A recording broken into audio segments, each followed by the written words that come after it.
Gold വാങ്ങുന്നത് തെറ്റാണോ? അല്ല, ഞാൻ അങ്ങനെ ഒരിക്കലും പറയില്ല. ഗോൾഡ് ഒരു ഇമ്പോർട്ടൻ്റ് അസറ്റ് തന്നെയാണ്. പക്ഷേ ഗോൾഡിൻ്റെ ജോലി എന്താണ് നിങ്ങളുടെ പോർട്ട്ഫോളിയോയിൽ? ഇതാണ് പലരും മറന്നു പോകുന്നത്. ഒരു ബിസിനസ് എന്ത് ചെയ്യുന്നു? പ്രോഫിറ്റ് ഉണ്ടാക്കുന്നു, അല്ലേ? ഒരു കമ്പനി എന്തുണ്ടാക്കുന്നു? പ്രൊഡക്ട്സ് ഉണ്ടാക്കുന്നു, സർവീസസ് ഉണ്ടാക്കുന്നു, അതിലൂടെ ക്യാഷ് ഫ്ലോ ജനറേറ്റ് ചെയ്യുന്നു.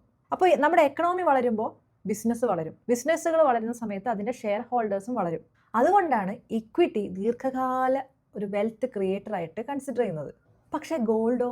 ഗോൾഡ് ഒരു മികച്ച വെൽത്ത് പ്രൊട്ടക്ടറാണ്. ഒരു എക്സാമ്പിൾ പറയാം. നിങ്ങൾ കാർ ഓടിക്കുമ്പോൾ സീറ്റ് ബെൽറ്റ് ഇടും, അല്ലേ? സീറ്റ് ബെൽറ്റ് വളരെ ഇമ്പോർട്ടൻ്റ് ആയിട്ടുള്ളൊരു കാര്യമാണ്. അത് നമ്മളുടെ ജീവൻ രക്ഷിക്കും. പക്ഷേ ഈ സീറ്റ് ബെൽറ്റ് കൊണ്ടാണോ കാർ മുന്നോട്ട് പോകുന്നത്?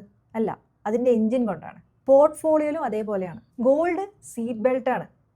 യഥാർത്ഥ എൻജിൻ ശരിക്കും പറഞ്ഞാൽ ഇക്വിറ്റിയാണ്. സീറ്റ് ബെൽറ്റ് ഇല്ലെങ്കിൽ അപകടം സംഭവിക്കും, പക്ഷേ എൻജിൻ ഇല്ലെങ്കിൽ യാത്ര തന്നെ ഇല്ല. അതുകൊണ്ട് ഗോൾഡിനെ ഒരിക്കലും അവഗണിക്കരുത്, പക്ഷേ ഗോൾഡിനെ മാത്രം ആശ്രയിക്കുകയും ചെയ്യരുത്. അപ്പോൾ ഇപ്പോൾ ഒരു പ്രാക്ടിക്കൽ ചോദ്യം വരും. ഓക്കെ, ഗോൾഡ് അപ്പോൾ വേണം. അപ്പോൾ എത്രമാത്രം ഗോൾഡ് വേണം? ഏത് രൂപത്തിൽ നമ്മൾ ഗോൾഡ് വാങ്ങണം?